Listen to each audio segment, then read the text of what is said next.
เต้ยล้าเต้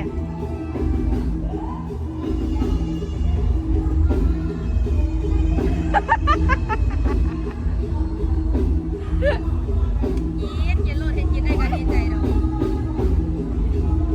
อารมณ์ผีกินข้าวบ่แล้วจะกินอีกรอบนึงป่ะเนี่ย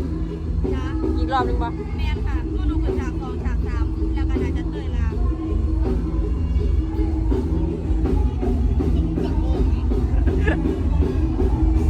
ติดปากคุณอ่ะลูกพ่อมาติดปากเรื่องที่ 3จะพาไปใจกันแล้วบ่พ่อมาทานห่างมาใจกันแล้ว